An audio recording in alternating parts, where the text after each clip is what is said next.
I started recording right now. I'll fade the voices in as we fade away from the intro. Ooh, let's do some editing magic and be like, how was that new intro? Tight, right? It's gonna be even funnier if we can't get the intro to play and everyone knows we're full of shit. Listen, either this is the intro or the song is the intro at this point. So, are you guys ready to go? Yeah, I really hope you caught that on because that was actually kind of funny, I think. Yeah, I have it recording. Okay. Hi! Welcome to the Brave and the Boys podcast. I'm your host, Jake. And I'm your co-host, Jordan. And this week we got a special person on here. Sound a little more excited for the podcast. We have Paul as a guest. Jesus, you're popping the fucking sound levels. Glad to be here. What's Hell up, Paul? yeah. Thank you so much for joining us. Paul is a very dear friend of ours and a longtime viewer and fan of the channel. He's one of our early fans. Since I might have episode been 1. subscriber number 3, maybe. Oh, well, never Really? mind. Fuck my comment. What was your comment? Since episode 1. No. Yeah. He was subscriber number 3. Subscriber 3 at that episode. Okay. Yeah. No, Damn. Paul's watched it early. I remember he was the first one that was like, so did I miss part of the podcast? Because we literally were just talking on Zoom and I was like, fuck it, let's record it. This could be the podcast. No. I said fuck it. We should be recording this, and then you started recording. Is that really our origin story? I mean, it's whatever we want it to be. If I'm to Yeah. have an origin, I like it to be multiple choice. Ooh, okay, a little Joker quote right there. Yes. As always, guys, remember to like, comment, and subscribe. Oh, Smash that like button. I was waiting for the gross quote. Okay. And you can follow Paul here Wow. on everything. Every Insta. social media, just look it up. Yeah. Insta, Twitter, his YouTube channel. Which Paul's- has like 10 times the amount of subscribers we do. 10. It's like 20 times, dude. Hey, we got 47 subscribers. Paul's at over 2,000. Okay, someone don't make me do the math. Pretty Yes. Follow Paul here at Borsche28. Cool. Thank you for the plug. Of course. Dude, you're our plug. You know that, right? Is that why Paul's here for our 47 subscribers? He's not full with his. He's like, let me slurp these ones up too. It's Paul- an automatic retweet from me anyway. So. Do you want to let Hell yeah. everyone know what kind of content you make on your channel? Basic everyday life. If I go to something kind of cool, I'll usually record it. Sometimes I'll put some of my stuff of my collection, as you can kind of see in the back. That's like some of my vinyls and all that stuff. So I know on that's the type of stuff I make. yeah, I know on Insta you're saying that your music collection is like my comic book collection. Correct. Yeah. So I feel like we have a good sense of collecting and all that stuff. So yeah. Most def. It is pretty You interesting. have your Like you can hear anyone talk about collecting, and even if you're collecting different things, you can relate on certain things, like something going out of stock, or something like this, the price of something rising, or like reprints, like all that kind of stuff. I feel like no matter what you're collecting, it's all pretty like there's like a synergy there, you know. Like yeah. I have coworkers that collect like those baseball hats, and like I'm able to talk collecting with them. I'll be like, bro, this one sold out and the price skyrocketed, and they'll be like, oh, that's the worst. Yeah, it's like collecting your white whales and all that stuff. Yeah. Oh, fuck Dude. yeah. I harpooned my whale a couple weeks ago. It felt so good. Which one? And it was called Nightfall Volume 3. So I had volumes 1 and 2, but volume 3 was the only one out of print. And the thing that really pissed me off is that Jordan had it and he kept lording it over me. Dude, I offered $800. Oh my god! Really, $800? Someone's selling one on eBay for 700. It'll probably never sell, but if it does sell, good for him. I got mine for I think it was 300, which is a lot Hey, to pay for a book. But Yeah. honestly, it completed a trilogy. Yeah. And my overarching goal is to have all of post-crisis Batman collected. So How that's many- like how basically. Oh, I mean that's so much, dude. That's like everything from 80, 87 and on. Oh god. Yeah. Okay.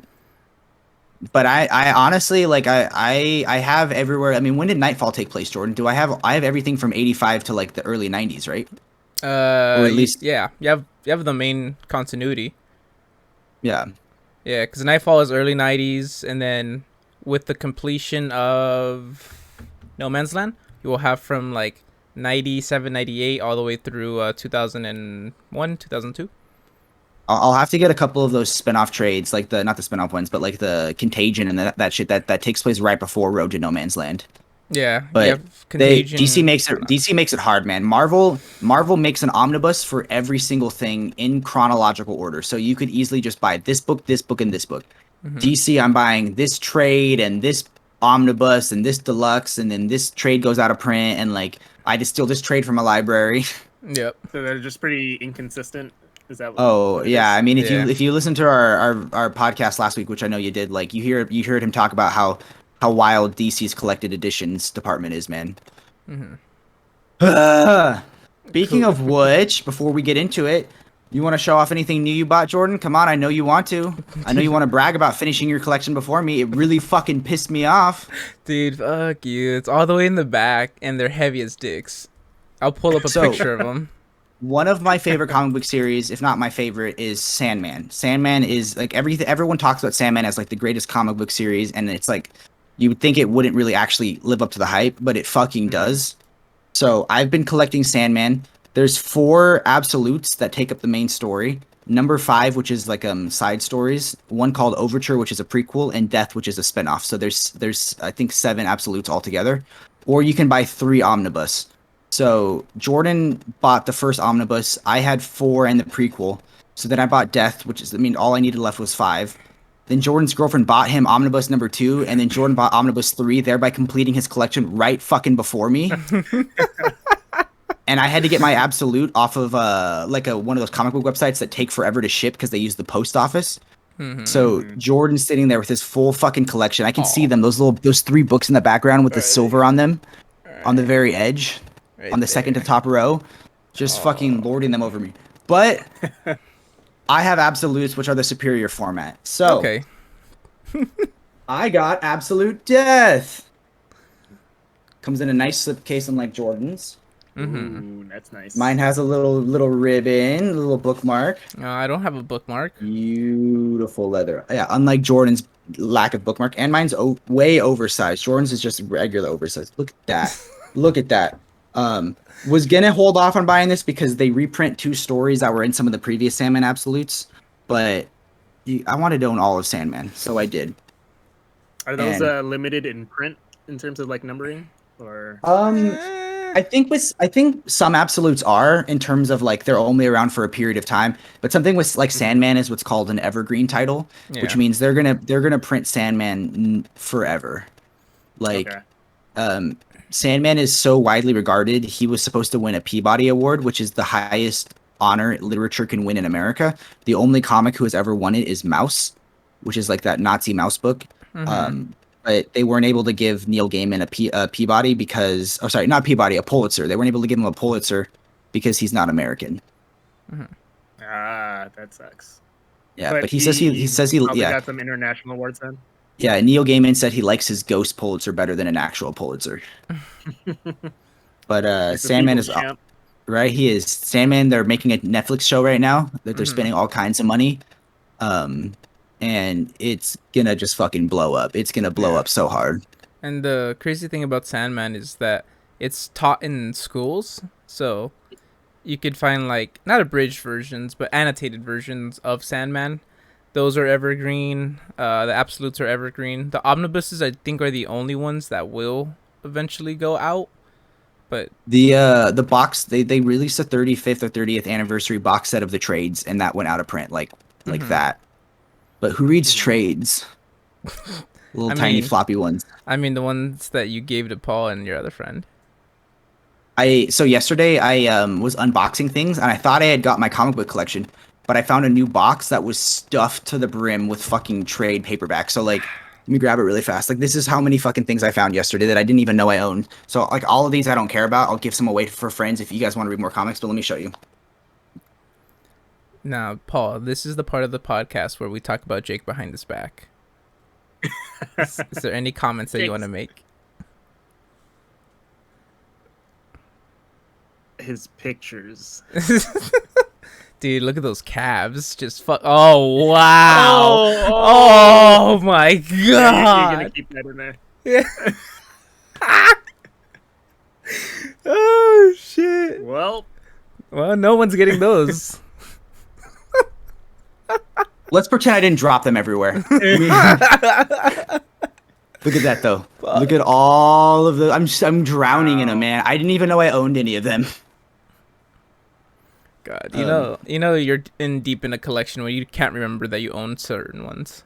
I know, dude. I've bought like the first Batman trades like 5 times. Fuck.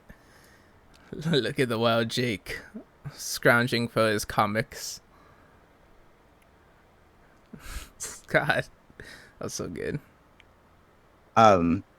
But speaking of giving trades away, Paul was one of the lucky recipients of Up in the Sky, my favorite Superman comic book. Yeah. Damn, look at that. Yeah. I gave away 3 copies of it, and I loaned mine out to I think it's next door in Lupe's room, but Superman Up in the Sky. I fucking love it. It's when I'm wearing my Superman sweater. So we got the daily plan in the background. I think that's from Superman Man of Tomorrow. If you want to know what comic book I think this is supposed to show as the background. I don't know, but you just sent me the link and I was like, I'm on it. I'm not the biggest Superman reader, but when I do, I only read the good shit. Why don't you like Superman, Jordan? Let's get into that. Listen, it's a problem that we hit and talk about in Up in the Sky. Okay, let's dive in. Yes. All right. So since Paul is our guest, Paul, what were your thoughts on Up in the Sky? so overall, I liked it. Like, I think Jake was kind of going in his previous podcast where he was talking about it's a very like positive depiction of Superman, Clark Kent, and I got that out of this. I do like the art style on this, and there's certain parts in this one that are kind of like my favorites, and that's just kind of based on how it was produced on there. So, yeah, overall thoughts. I liked it. I enjoyed it. For me, it was a slow read at first, and then it like picked up towards the end. So, yeah, those are my initial thoughts. Awesome, man. Have you ever been someone that's thought like Superman is boring? Because I feel like that's a misnomer, or that's something that a lot of people wrongly believe about Superman from like TV show or movies, is that Superman is a boring character. I could see that. I could see on the portrayal of like being a Mr. Good guy where he does everything perfectly and stuff.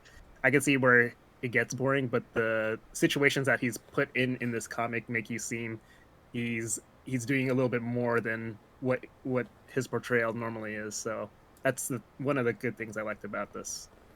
Yeah, I'm just a sucker for goodness in media. So like my favorite TV show of last year is Ted Lasso. If you guys ever watched Ted Lasso, or like I love Parks and Rec, or like Schitt's Creek, any show where the characters are just like good. Like some people think that's like cheesy, but for me that's like it's like morphine. I just like I feel like the world is so dark that like positivity is such a needed thing. But definitely, Superman can be considered, I think, a boring character when the writers don't know how to write a story that pushes his stakes. Because you have a superhero with every superpower that's unbeatable, and it's like, how do you keep him interesting? And I think Up in the Sky is a great response to how you write a Superman story that isn't boring. Cool, and that actually leads to my point of why I don't read a lot of Superman. It's he can do anything and everything, and you kind of already know the ending to the story, which is, and then he finds a way to do it. And so that's always been my thing, and why I like more humanistic characters such as Batman, because you know there's limitations and he has to overcome it in some way, or think of a solution that regular everyday people wouldn't have thought of. But that's why I like a little bit more Batman comics or detective comics. But this Superman story was pretty refreshing. It definitely had a different tone. I'm always been a sucker for like anthology based series, which most definitely the Superman comic is made up of them. You have how many is it, Jake? Like six to eight different stories that they're going about. I think so. I wanted to. I was. If we ever get Sal from Comic Pop as a guest, and he watches this episode, know that I was watching your Up in the Sky back issue this morning to refresh. And I literally just read Up in the Sky like last week. So I think you're right. It's like 6 or 7 trials that test him in different ways, whether it's strength, perseverance, will, compassion, loss, and different things like that.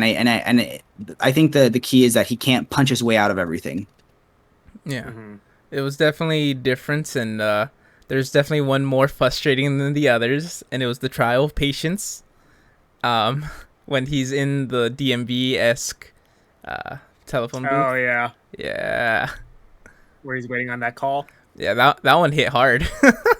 You know, the crazy thing is, and like, I guess I'll just ask you guys if you guys rubbed against anything on that. That created some controversy when it first came out. They thought it was fucked up to show that many depictions of like Lois Lane dying, and like especially like her like being burned alive, and one of them I think it is, or like being shot, like, and these were marketed as all age books for children, and they were sold at Walmart in like magazines, so that like this didn't come out in like a regular comic book shop. But hearing the author talk about it on a podcast recently, and he was like, dude, like I have kids, like when you love something that much and you're away from them, and like say your kid goes missing, you instantly think of like the worst possible things that could happen. So I didn't rub up to anything against that. I didn't think it was controversial. But that's just me personally. Yeah, knowing the context now, I could see why that could be controversial. But I think in the grand scheme of things in that storyline, I think it shows a lot about his I guess his character, his loneliness, and of course that call to Lois and stuff. So I thought it was good. Yeah, he definitely picked someone that's constantly falling off of off of tall buildings. Yeah. And like, Yeah. I think that also speaks to the character of Lois Lane, is that she's an intrepid reporter that would face danger, whether Superman was in her life or not. Like, she's going to be climbing up tall buildings and chasing after criminals and things like that. And Superman knows that even with him, you know, a trillion miles away, that's not going to change.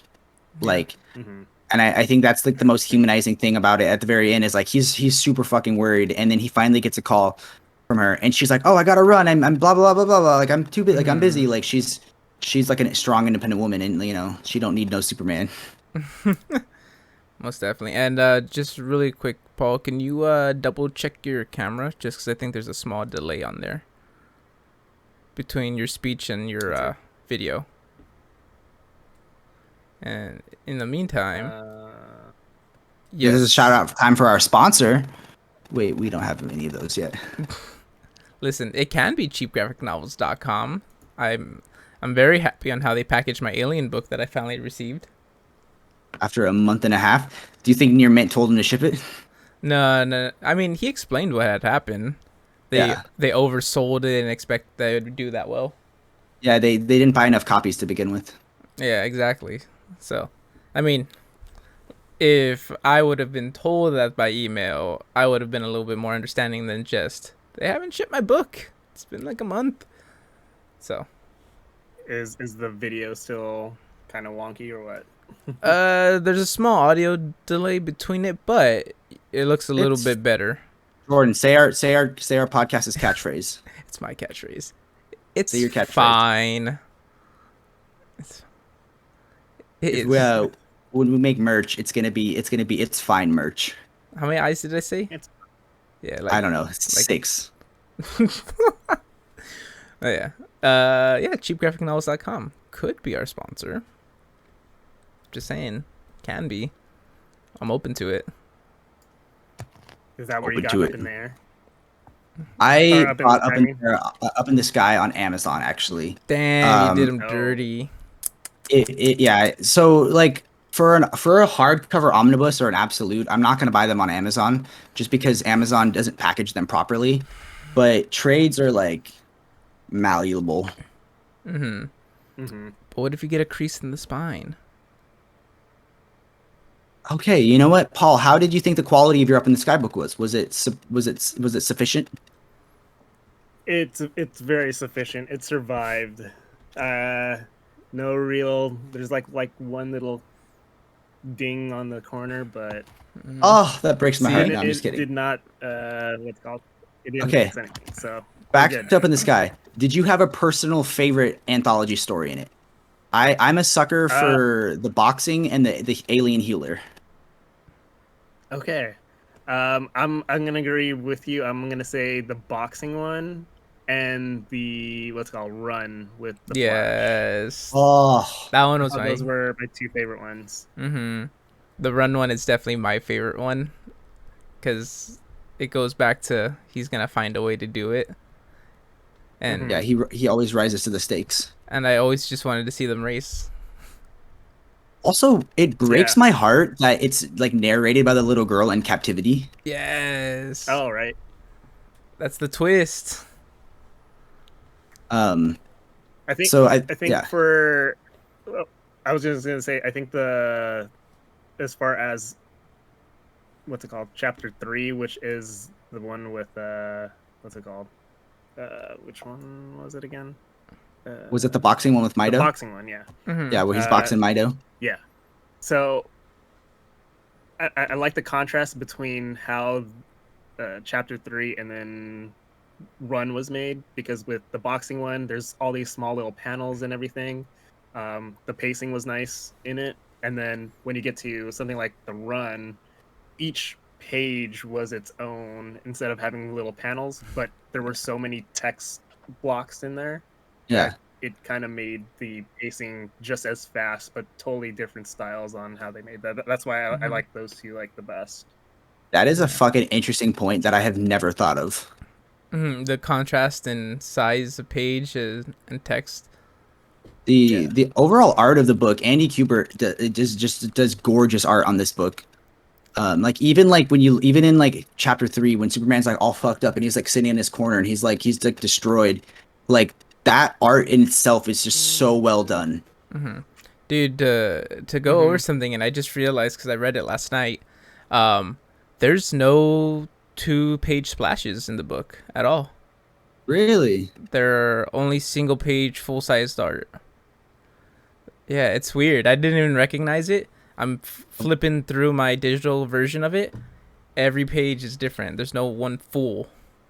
Oh, that's crazy. Yeah, I don't know if that was an art choice or a stylistic choice, but I wonder yeah. if maybe that yeah, that's interesting. I wonder if like I don't know. I just don't know how much how what rules this book had to follow being that it was in a Walmart anthology magazine. Um, Okay. but yeah, I love it. To me it's the definitive Superman story. I also like when he does rescue Al, the girl's name is Alice, right? Yeah. Or okay, when he rescues her and like they're flying back, just all the question like she's gets to be the fans asking Superman like every question possible. And like Yeah, for me, I think I posted it on our Instagram a few days ago. One of my favorite parts is when she says, "So who would win in a fight between you and Batman?"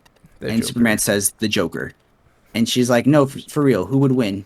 And he says, "Batman would win." And she's like, "Why?" And he's like, "Because I would let him win. Like Batman's had a hard life. Winning would be important to him. It would mean a lot to him, and like he deserves something good in his life." And she's like, "Winning doesn't mean anything to you?" And he's like, "No, like winning doesn't mean anything to me." And like I'm just like, oh, like tears on that part. Um, No, it's she brings up it doesn't make you happy to win. He's like, yeah, it makes me happy to win, but the happiness of others makes me happy, oh, Mm-hmm. and that's why he's like, yeah, Yeah, that last dialogue was really good.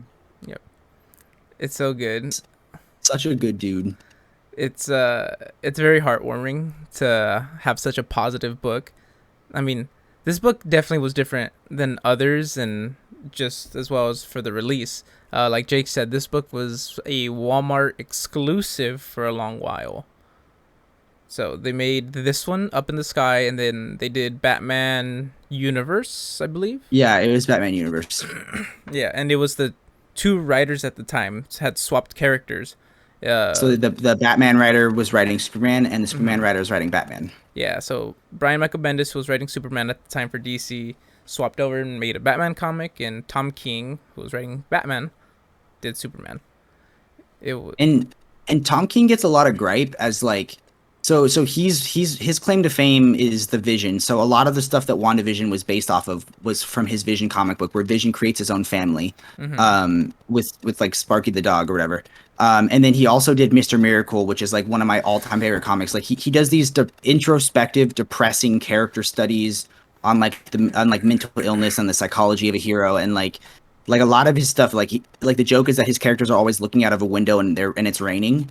Um, so like so much of his Batman book was Batman just doubting himself and being like a bummer. So to have a Superman book come out where Superman is self-assured and positive and like oh, so refreshing. Like it was every like I was grinning the entire time reading it. Like every time, like everything I wanted in a Superman book was in this book. Most, yeah, most definitely. And I thought it had definitely one of the most fun anthology portions of it, which is the throwback to Sergeant Rock, Mm.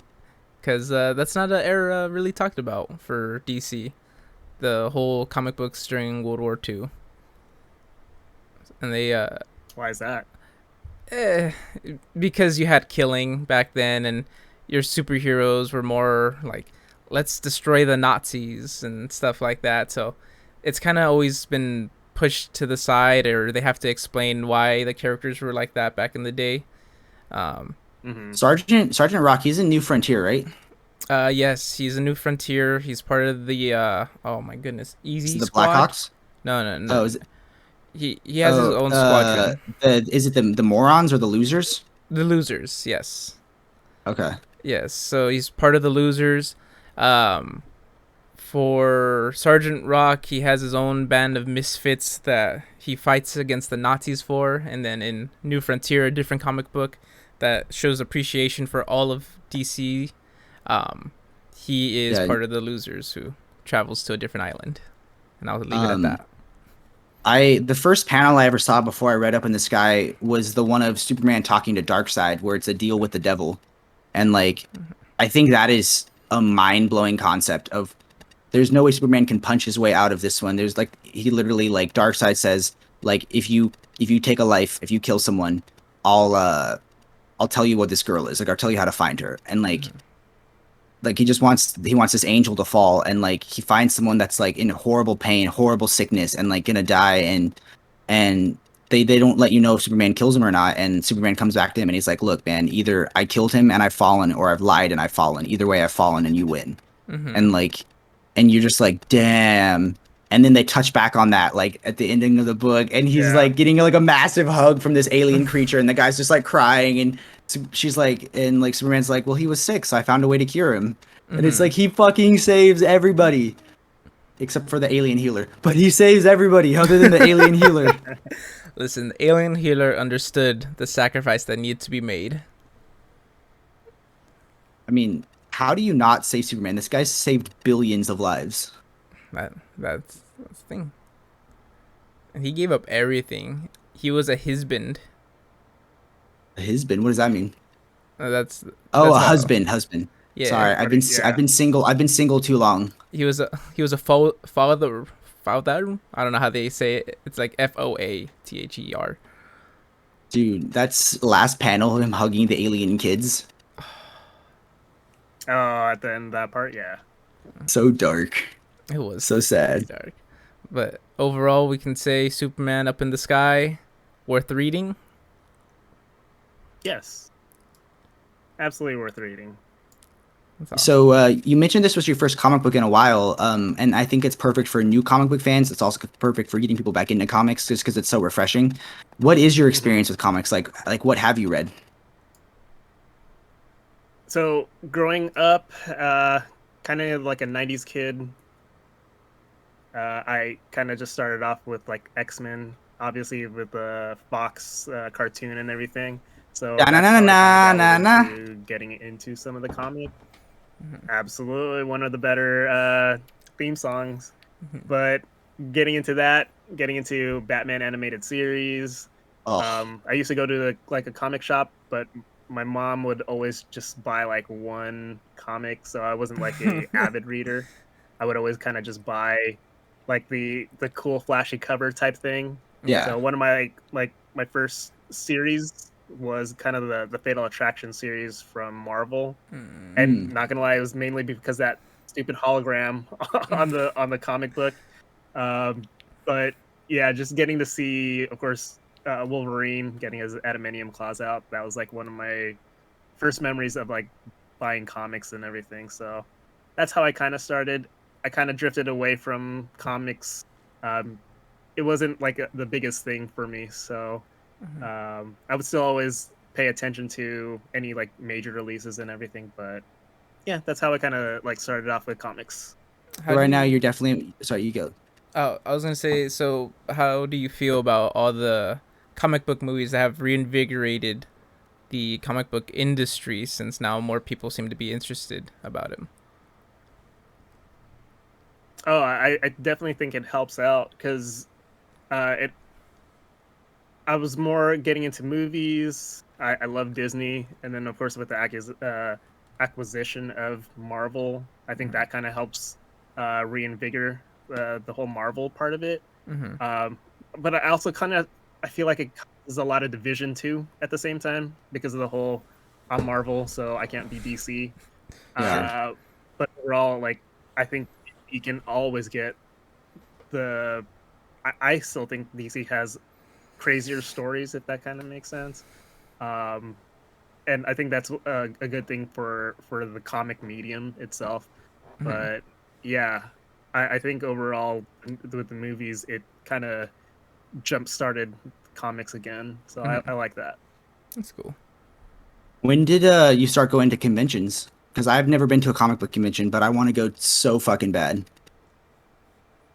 I started going to comic conventions like 2012, I think.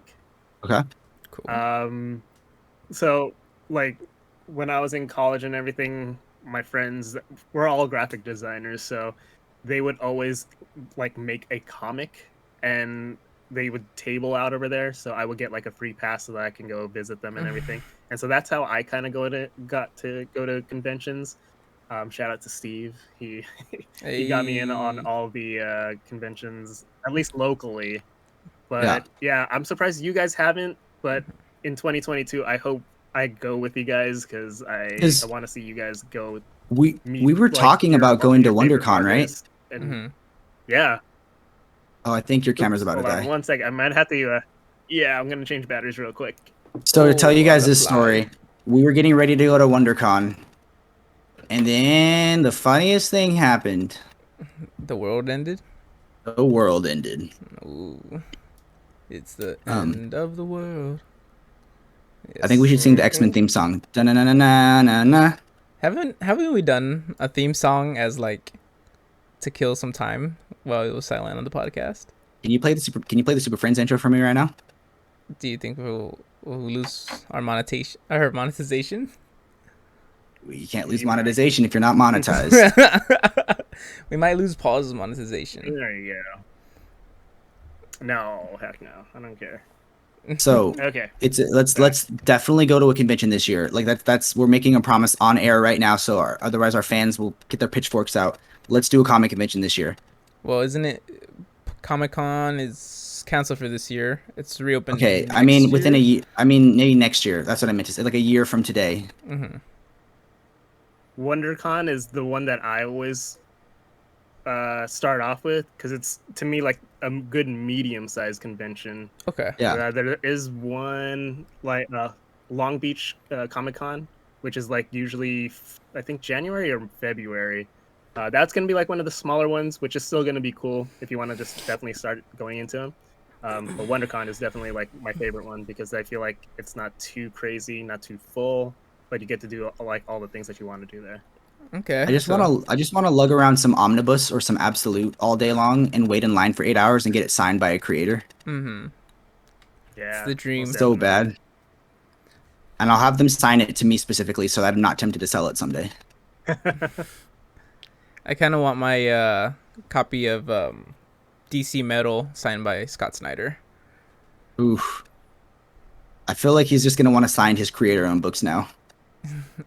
Was it on something country? Oh, Unkind Country or Unkind County? No. Hold on, let's look. Something country. Oh, I'm on the fly. I got it. It's Something is Killing the Country. Oh wait, no, that's Something's Killing the No, Children. that's Tinian. Undiscovered Country. It is Um, Undiscovered Country, written by Scott Snyder. Scott Snyder was an amazing DC writer. It's kind of like in charge of a lot of DC for a while, and now he retired from DC to do his uh, creator-owned content. Which honestly, that's where the money's at. Gotcha. Just think about it. Like I think that's what the trick is. Yeah. So a lot of them go to Image because Image lets you. I mean, as a '90s kid, you probably remember like with Image, all the like Marvel like artists left to form their own company. Like and the whole thing about Image is that you own the rights to your characters. So I think the trick is you develop a cult following writing for Marvel or DC, and then you go over to Image and you make your creator-owned book to get a lot of money that way, and then you leverage that into a Netflix show or a movie or like something like that, and like that's where the fucking money is. Yeah. Are you talking about Robert Kirkman right now, or?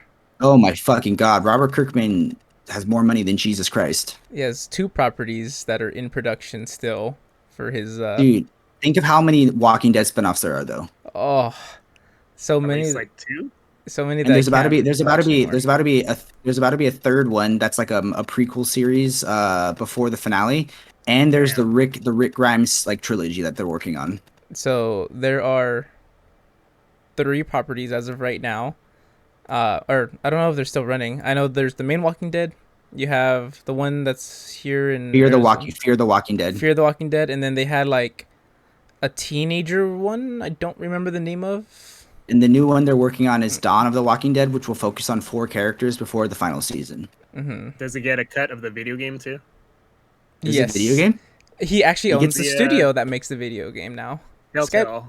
Yeah, Skybound. Skybound took over yeah. the Telltale because they closed. So yes, he owns Skybound.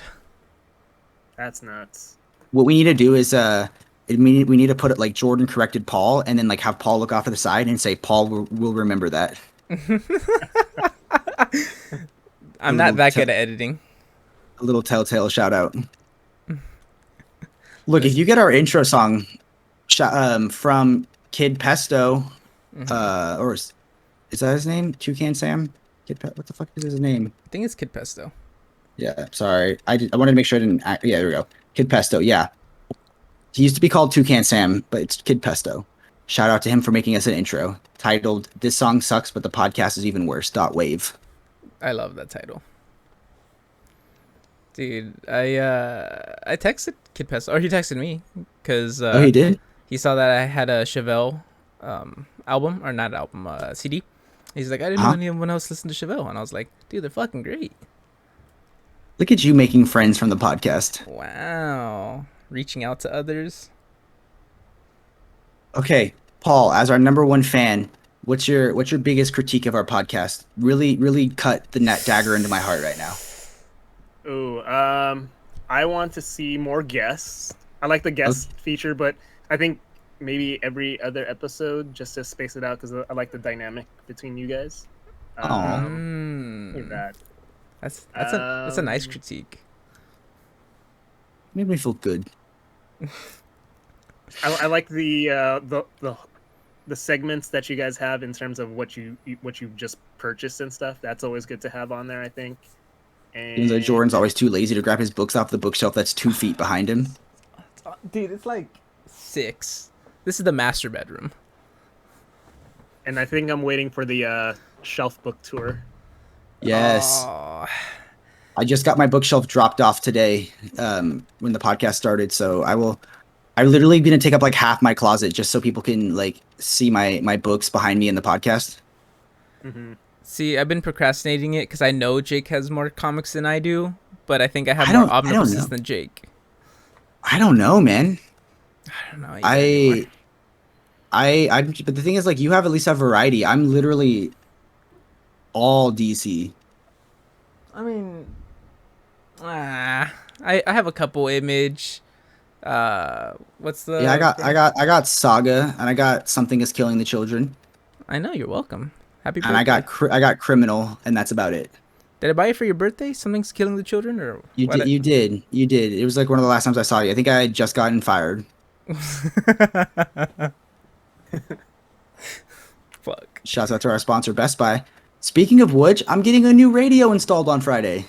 Yeah. Hey, You're welcome. you're gonna be bumping some music, man. My I had like I had like a double din, but it didn't have Apple CarPlay. And for whatever reason, I took my car into the mechanic to get some electrical work done. And when I got it back, it like shorted my radio. So if I went on Bluetooth, it would just be like, but like the regular radio worked. And it's like, how can I go on dates with the regular radio? See, you don't got to think of the playlist. You just go on 93.1 Jack FM, and that's your go-to. Is it 0.1? 0.5? Isn't it 0.7? No. It's not 0.7. You're thinking of Oh, that's 102.1. Yeah, 102.7. I thought it was 98.7. Was no? Well, 106.7 is K Rock. K-Rock, yeah. Dude, look at us talking about Southern California radio stations like we're cultured. There goes all of our fans. I feel like we garnered like double the amount of subscribers last week, and we're gonna lose them all after this. Oh, I 100% expect a dip in subs. You're welcome. Yes. But all of Paul's subs are gonna come in now sub to this channel. That's what You're happens. milking off of my channel. Yeah, let's talk about you're right. We should talk about Paul more. When did you start making videos? Talk to me about that. Yes. Back when I guess YouTube was starting to put out videos, like 2006, but I didn't really start making like videos to what's it called, to gain a following or anything like that. I just put videos, random videos. Like my first video that I ever put on YouTube was some guy singing a karaoke bar. It somehow got like 300 views off of that, and I was like, okay. Oh, that's more than our most popular video. It is. But as far as it goes, like I think maybe 10 years ago is when I started like really making videos for YouTube. It was slow, I guess. Like it took that long to get like 2,000 subscribers, I guess. But it works. Do you have a personal favorite video? Or one that you're most proud of? Like if our 47 viewers were to check out one video that you did, which one is the quintessence of you? Jeez, that's a good question. That gets my dick hard. I literally every interview I just want them to say that once. I call it the hot ones phrase. I think if you go into my catalog, if you just look up my user handle and you put like Lakers or something like that, most of my like Kobe Bryant videos I'm kind of proud about. So it's close to my heart. So yeah. Paul, big Kobe fan for all that don't know. Big Lakers and Dodgers fan. Dodgers. But if I can say one thing about Paul that was good as a coworker is that when the tragic news happened, he worked his shift with pride. He didn't go home crying. Yeah, but the tears came out afterwards. Oh my god. Yes. Crazy. But you weren't like the one person that had to leave work. even though you've actually met him, and I think you're a way bigger fan. Yeah. Not to gatekeep Kobe Bryant. Shout out to Kobe Bryant, but yeah. Yeah. 100%. Cool. So, the silence is kicked in. Right? Okay, let me keep thinking. Okay, you said X-Men was one of your first TV shows you watched. Do you have a favorite X-Men? Gambit. Gambit was my favorite X-Men at that time. Was it the accent? It could be, but I loved his power a lot. Just because, dude, man, who don't want to throw cards that just explode in your face, man? Yeah. That was pretty awesome. She was cool. And he got Rogue, like half of Rogue, kind of. Yeah. But yeah, it was my favorite one. Like one of my side comics, if I could find it, I had a Gambit #1. It was like a nice gold cover embossed and stuff. It was like one of my favorite ones, and yeah, that's pretty much why Gambit was like my favorite X-Men. I know that for years they were trying to make a Gambit solo film with Channing Tatum. Yeah. That was just in production hell. I personally never really saw Channing Tatum as Gambit. Yeah, his accent would have been terrible. Like it would have been worth the price of admission alone just for his accent. I think he got into limbo because of the Fox acquisition, right? I think it was in limbo far before that, but I definitely think that killed it for sure. Yeah. Because there was a lot of They let him- X-Men spin-off films they were making. Like there was Multiple Man with James Franco, and that got canceled because James Franco's a creep. multiple creeps. Yeah, Multiple Creeps. Ooh, that would have been a good movie. Multiple Creeps starring James Okay, Franco. so let's did I wet your whistle again? Are you interested in reading another comic, man? Do you want me to loan you something else? I do. I bought one comic not too long ago, which I'm gonna start. What? Do a haul. Yes. Birds of Prey. Okay. Yay. Main reason why is because one of my favorite artists, Tula Lote, aka Lisa Wood, did the cover of this. I don't know if you guys have seen her artwork before, but if I you haven't, don't, but it looks awesome. you should follow her on Instagram at Tula Lote. Jordan, pop that up. I'm on it. I met her at a convention, but I love her artwork. I bought these over here. That is gorgeous. She does really, really good job at stuff. Let me see if I could show. Some of it is not good for YouTube. Show it, man. It's okay. Listen, Show us your. We can't get demonetized because we don't have monetization. listen. Jake's nudes were almost on the podcast this morning. That is true. For the fans watching, I did send both Jordan and Paul a naked photo of myself as a joke. Yes. Okay, I don't know if mine was a joke or an accident. No, yours was intentional. But I accidentally saw Jordan's balls one time, so it was revenge. And the angle, Paul, my God, let me tell you about the angle, dude. It was a good angle. I don't know if you can even see that. Ooh. Gorgeous. Dude, the fucking coloring. Did she color it herself too? Yeah. She does. That's intense. She does mixed mediums, so it's gonna be what's it called, pencil and watercolor for the most part. This is really cool in a storm that she did. But Oh my gosh, dude. She's a great. You Definitely- said Lisa Woods. You said. Lisa Wood is her name, but she goes by Tula Lote. It's a TULALOTAY. Listen, I'm trying to pull up Instagram, but it's making me log in. And listen, We tried. I'm not memorized to what our password is. But yeah, that was the reason why that I bought this. I know she didn't do the actual artwork for it, but And she she just did the cover. Yeah. So That's awesome, man. Have you read it, or is it just one for the collection? A big thing about I'll be reading it. hell yeah, a big thing about comics is buying them and not actually reading them. When me and Jordan do our shelf tours, and you guys see how small of a percentage that we've read of what we own, it's gonna be embarrassing. Hey, it's the same thing with video games for me. Got Yeah. that crazy backlog. It's because when you're a kid, you have all the time in the world, but your mom only buys you one comic book, you know, or you get one video game every once in a while. And when you're an adult, you want to buy everything, but you don't have the time. Yep. That's Exactly. why I'm waiting till my late 50s to 60s to start binging everything. Yeah. Buy it now, read it later. I had this like fantasy that like it's so bad, knock on wood, this never happens, but like I get sick for like 2 weeks really bad or something, and I just have to stay at home and like do nothing but read comics for 2 weeks. Again, I could have done that during COVID, but I didn't. I mean, I did. I read comics, but like, you know what I mean? Like, I don't know. Knock on wood, that never happens. Again. Yeah, seriously.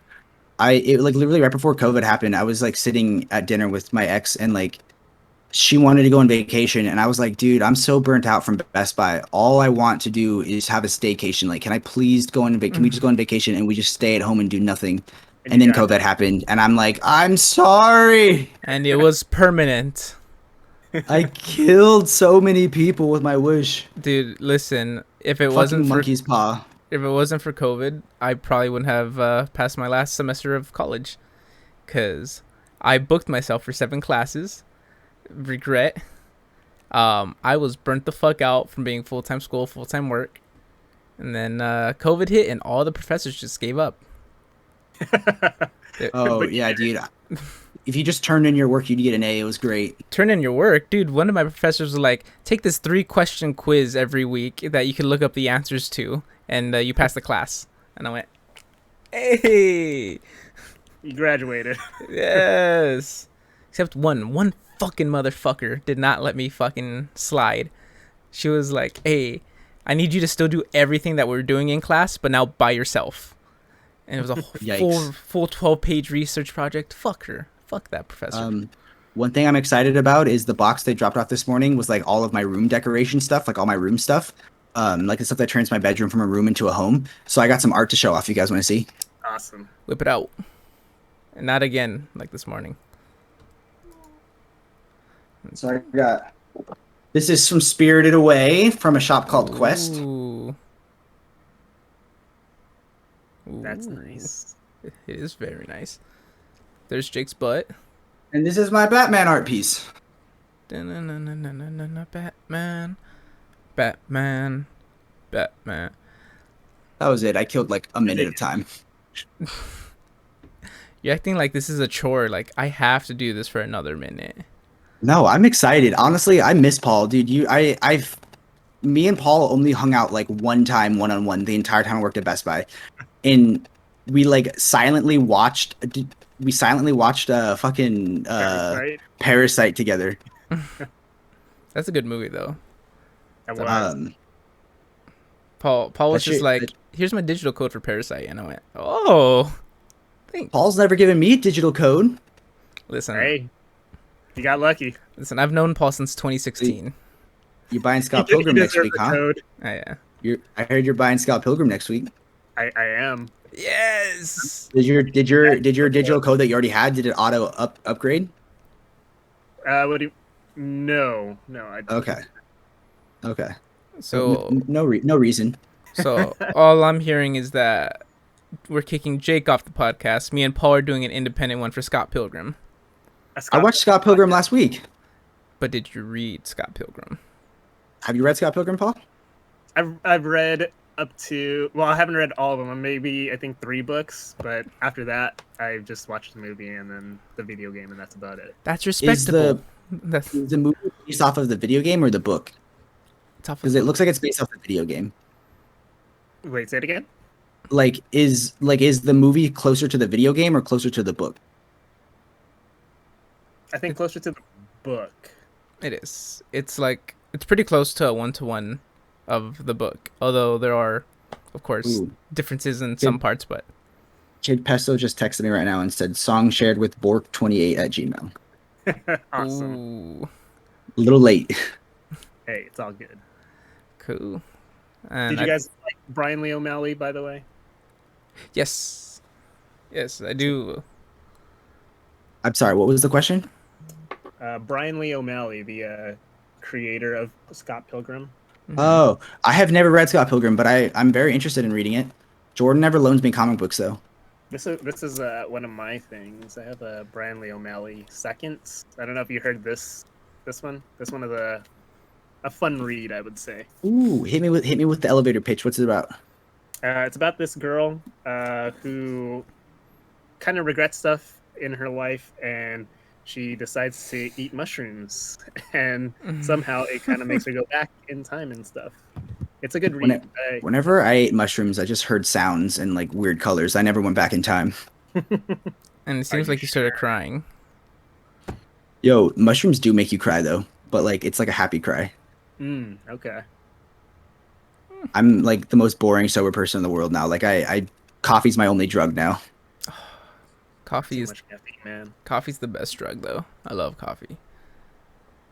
If I could, I'd sip it right now. For you guys to have a little update on my life for my fans who've been watching since the first episode. This is the first podcast I've done in my own home. Wow. So after 3 months of being out of my home, I finally got to. So my room's a mess right now, guys. Bear with me, please. I'm in the middle of moving. But my apartment flooded 3 months ago. I had to move out. All my possessions got taken into storage. And I had to live at my parents' house for 3 months. I was only supposed to be 4 to 6 weeks, so I didn't bring enough clothes. I didn't bring enough things. And then the insurance company and the repair people started fighting about what to do. And 3 months later, I finally got to come back home. Awesome. Well, you're back. I'm back. I'm immediately like, I miss my dogs. Aww. My dogs would run into my room every morning and like wake me up and then like dip out. They'd basically be like, yo, get up, lazy ass. and then you'd go to the gym, and yeah, I have been hitting the gym. Paul's been hitting the gym. I saw some dumbbells on his ground. You gotta do it.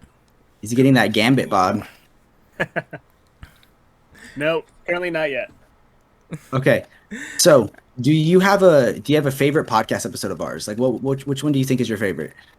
Near Mint was good. I like that one, and trying to remember which episodes you guys had. So, as a fan who doesn't know who Near Mint is, it was still entertaining and everything. Yeah, I think it gave a proper introduction. I didn't know who he was, but gave me a good insight of who he is and what he does for the community. So I liked it very much. He was a super cool guy to talk to. I mean, Did you talk to him, Jordan? Fuck you. Listen, I was a little starstruck because it's someone I've been watching for a couple years now. I was starstruck when I first met Borsche28, dude. Yeah, right. Listen, Paul, I've known you before I knew about the YouTubes. You did. I put that on the low. Yeah, it was on the Did you sell Jordan his first camera, or did Jordan already have a camera? I already had a camera. Yeah, I don't know if I did.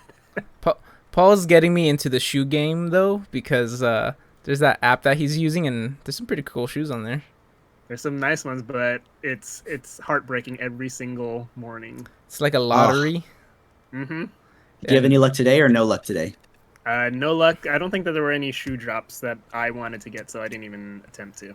Mm-hmm. But Paul has done his first win, though. He got his first dub. I got my first win, and do you have them yet? Years. Yeah. Have they show them off? It is. Let me see if I can.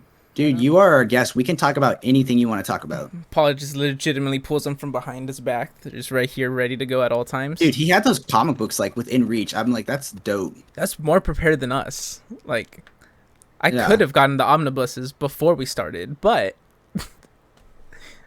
maybe these guys. Hey, wow. What kind are they? What are the names? So this is the Nike Dunk Fragment. The fragment is this little logo over here. It's just a little collab that they did with this company.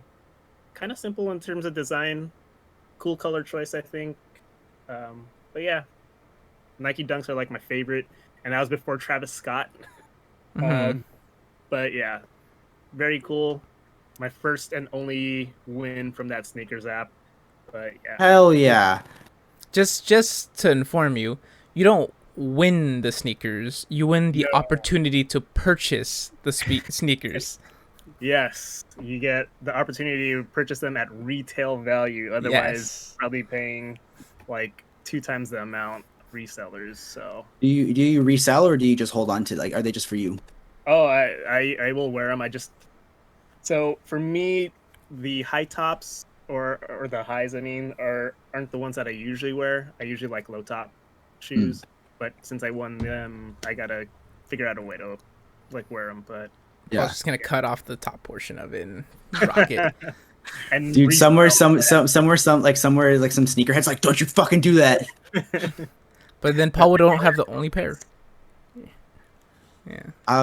We were looking through our YouTube metrics, and 2% of the people that watch our videos have found us by searching the word Animorphs. And I don't know what that's about. I think I said Animorphs once in an episode, but I have no idea. Weird. Okay. But that's my favorite search word so far. We have 3. One is our name, The Brave and the Boys. Other one is Supergirl, Woman of Tomorrow. And then Animorphs. So I like there's diversity. Right? Look at those metrics. Yeah. Cool. You say what you want to say, Jake. Oh, nothing. I think I gotta be bouncing pretty soon. I gotta get ready for work, guys. Cool. I was actually gonna say, and I think that should wrap up our podcast because we're actually about to hit 1 hour. Don't subscribe to us. Subscribe to Paul. Yes. Paul has something. Yes. I just wanted to say thank you first for letting me have the Up in the Sky, but I wanted to also do this. This is gonna go to Jake for giving me one. Oh, Mhm. I hope you open this on the next podcast. This is It will be done. This is the book that you guys for sure don't have, and I don't think you guys know about. But I hope you do Okay. for the next podcast. That is the cutest wrapping paper I've ever seen. Right. Is that McLovin? It is. They make whatchamacallit, super bad wrapping paper. They do. That's so good. You have to find That is so sweet and thoughtful. So And- it'll whenever Jordan and I are working, or if you want to stop by, I'll be in work today. But yeah, Mhm. this will be heading out to you. So hopefully, you Are you working Friday? Yes, I'll be working What time for do the you- next 6 days. What time do you come in on Friday?